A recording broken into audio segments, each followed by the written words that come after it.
Hello and welcome to this week's live Q&A podcast. I am your host, Markus Gerszi. And this week, guys, we're going to be teaching you how to use a featured member strategy to grow your gym.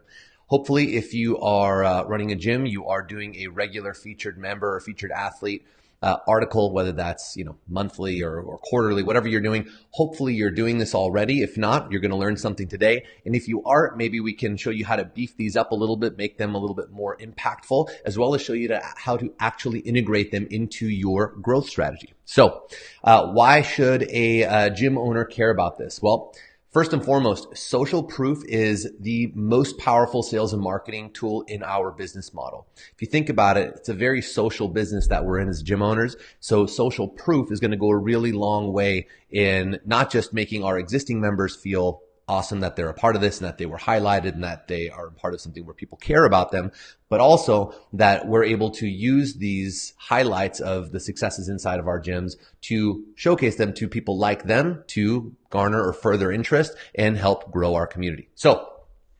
the ROI is always important to the business owner, and this is pretty much the biggest bang for your buck as marketing dollars go. Like I said, both for new sales and retention. So again, if you are not doing this, I highly encourage you to start doing this. Make this a priority. Basically, it's the most valuable marketing you can do as a gym owner, as it gives you direct access to your members' circle of influence, and as long as you do a good job, this isn't something that, if it isn't something that they're proud to share, they won't, and it won't work. So this isn't something you really just want to phone in and just kind of get it done and check the box. This is something you want to put some serious energy into to really showcase them and make them feel important, like you actually care and put work into putting them up on stage. All right.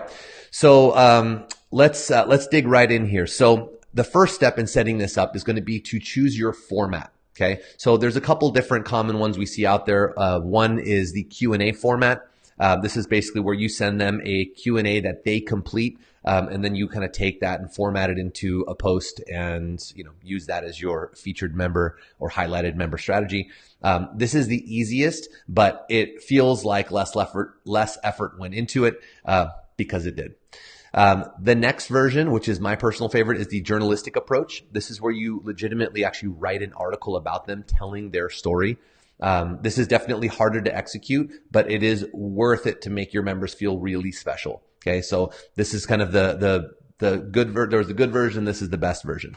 That said, make sure that the person doing this does a great job doing it. So, as a shitty write-up can kind of do more harm than good. So if you are not comfortable writing an article about your members, hire it out, whether that's through a staff member or even a local journalist. You'd be surprised it actually doesn't even cost that much. We outsourced it to a member/journalist back when I was running Active, and I think we ended up paying like $150 a month, and they would actually call the member and interview them over the phone, do like a 30-minute interview, and then do a full-blown article on them, which was out of this world. All right, so once we've chosen our format, the next step is to choose your medium. So this is where you can kind of choose between a written format, video format, or written plus video. So it's kind of like good, better, best in the order that I just listed. Like I said, the best being a solid write-up with a video interview that's complimentary. Again, if you show the effort went into it, it goes a really long way. They're going to be more proud and likely to share it, and your members are going to want to be featured and really feel special. So, next step, make sure it looks really good. Remember, the purpose of this is to make them feel like a celebrity. And that means proper formatting and grammar. It means high quality images. So ask the person for images of their story. Example, if part of their story was, hey, I used to play, competitive soccer in college, then make sure you get a photograph of them playing soccer. And if if this is a success story around losing a bunch of weight because they trained at your gym or, going from an unhealthy lifestyle to this awesome new lifestyle at your gym, see if you can get some before and after pictures. Obviously, if you happen to have some from when they first started versus where they are today, make sure you ask for permission before you just put them on blast and show their fat picture on social media. Next thing, add a fun factor. to the format, right? So don't just make it a dry storytelling and, where you're asking them questions about their journey with you and their successes and, what they like and all that. But add something fun like ask everyone their favorite or least favorite WOD, or, if you really knew me, you would know, something interesting about them. Have them tell their favorite or worst joke or something like that. Add something fun to each one, favorite movement, least favorite movement, that kind of thing. That said, try to stay away from the negative stuff like the workout I hate most or the movement I hate most, as again, you don't want them, you're using this as a marketing tool. You want to try to keep the negativity out of it. Next, so now that you've got your structure dialed in and you know what you're going to do for the article, the next is to make a list of candidates. Okay, so you don't want to just be pulling people randomly out of a hat. This is an opportunity for you to get very intentional about your efforts here. So this is where I would start with my client avatar in mind. So if you don't have them identified, this is a great place to start and go through a basic brand hero exercise. If you do have them identified, awesome. That's going to be to your advantage because you can basically say, okay, well, who do we want more people of? And start cycling through people who are model members, people who represent your ideal client. Okay. Next, releasing this thing. So this is a big opportunity for you to put a ton of value into your newsletter. So the ideal way to do it is to actually release it through your newsletter. So let's say you have your monthly newsletter, comes out on the first every month. This is where you're going to use this to announce who the featured athlete of the month is. And once you roll out the newsletter, the next is to then also share it on all of your public social media outlets. Ideally, you want to do this about 12 hours after the newsletter comes out so that people go to that newsletter first. And then, like, for example, if you roll it out at nighttime and then the following morning, you put the social media post out there. And this is where you want to do something like, make sure, that you're tagging the person in the post itself and that you're sharing how proud or excited you are to share their story in the post. So take a moment, write something really thoughtful and make sure you tag them in the post, both Facebook and Instagram, to get this thing out there, because this is going to be likely where they're going to see this because they're tagged in it. They're going to feel really special and they're going to share this now through their circle of influence. So this is where you're now tapping into their direct circle. Extremely valuable. And that said, let's see here what else we got.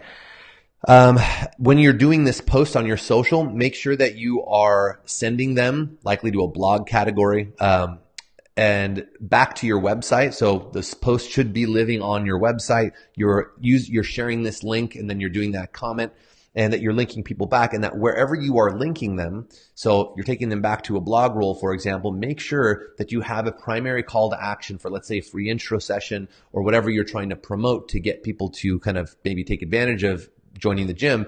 They're visible. That said, don't get overambitious with this. Don't put some big, bright call to action at the bottom or in the middle of the post and devalue your featured member. You want to make sure that this post feels like you are just legitimately putting someone up on stage and showcasing their story and not making this clearly about getting a sale. So a great way to do this is to kind of float a call to action off to the side, and that way you are putting it right where people are going to see it, but it's not too in their face. Another thing that you can do is to print them out and put them up in your gym if you can make it look professional, right? So if it's just going to be some little write-up, I guess better than nothing, but ideally put a little bit of energy into the design of this thing, the aesthetic. Really, you could create a template once and then just put this, or you reuse the same template with, an image and the body of the post in this thing, print it up, put it up in your gym. I've seen some really cool things like people creating a wall of their featured athletes for this year. So featured athletes for January of 2018. And that kind of says coming soon for February, March, and so on. So people know that this is a thing and that you, again, really care about this. All right. So now for the good part. So now that we've created a great featured member article, we've put a lot of energy into making this thing solid. We're using our newsletters to launch it. We're posting and sharing it out through our social media, tagging them, making sure we get access to their social circle of influence, which, by the way, when you are interviewing and talking to the member prior to posting it, make sure you're letting them know when it's going to post, that it's going to come out in the newsletter first, and to share this with friends and family. Say, hey, feel free to share this with anyone, whether you're sharing the email, but ideally just feel free to share the link with any friends, family, coworkers, so that you don't have to be aggressive and ask for it as much as you're just kind of telling them to put the bug in their ear. All right. So last part, using this as part of your Facebook advertising strategy. This is where it gets good. So for one, core retargeting strategy. So if you, for example, have a basic retargeting strategy where when someone who's not a member visits your website and has not yet completed your free trial offer, this is where you would put, for example, the conversion pixel on the thank you page so that you know once they've made it to that thank you page, which you only access by completing the form, that anyone who has hit the website who's not gotten that far is a potential candidate, and you retarget them with a basic campaign.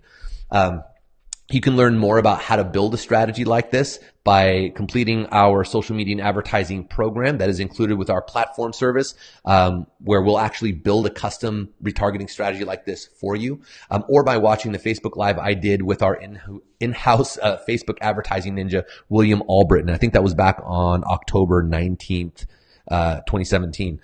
Either way, what you're doing with this retargeting strategy is you are, once they visit the site, for the next couple of weeks, they're going to start seeing things pop up in their feed that are related to your gym. And this is where you can use featured member videos, for example, or links to articles and highlights and quotes and things like that, as well as obviously like meet the coaches and free tips about nutrition or training, things like that. But taking this and integrating it into where someone who's considering signing up at your gym then all of a sudden starts seeing people like them showing up with their success stories and videos. Again, use video as much as possible. I highly encourage you to put the energy into doing these partially with video, even if it's just a little snippet so that you can use it for this. And now you have yourself a killer cycle for building value for existing member base and now using these highlights to bring new people in, right? So that's it for today. We're going to open this up to questions. So if you have questions, feel free to post them here to comments now. I'll get to them. And also, if you have your featured member articles or videos, please be sure to post them to the comments below as well, whether that's live right now or you're watching this after the fact, so that we can see what you guys are doing. We have a ton of people doing this already, people that we work with that we've helped set these up. So if you've got something that you're proud of, please share it below. And that also goes for anything like your featured member wall or anything creative that you're doing to highlight your members. We would love to see it. So question here from James Moran.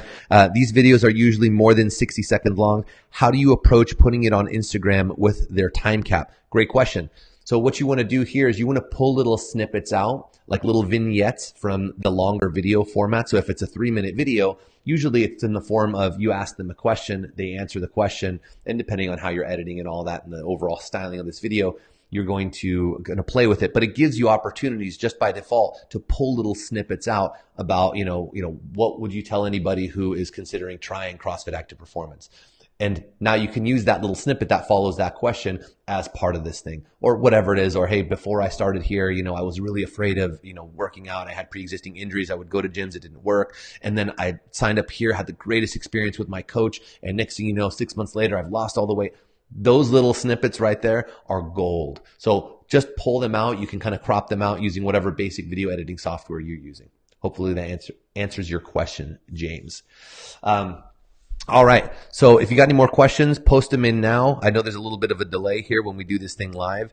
But in the meantime, I will, if you post them here after the fact, I will answer the questions in the comments. Again, share your videos and articles in the comments below for some creative juices, motivation for people watching this thing. But that's it for now. So thank you very much for joining us again this week. Always a pleasure. And tune in next week for a very special episode with Jason Fernandez about building and implementing a world-class coaches development program. This is something we get asked a lot. How do I become a better coach? And how do I build a team or a stable of coaches to help increase the overall value of what we're doing? Jason is a seminar staff coach. He's been in the game for a long time. He's built a killer affiliate, CrossFit Rife, and I'm excited to have him on the show. So be sure to tune in. This will be a 2-parter, so we'll have an episode next week and one following the week after. So we're doing something a little bit different here with this one, and couldn't be more excited. So anyway, have a great rest of your Friday and week, and thanks for joining us. We'll see you again next week.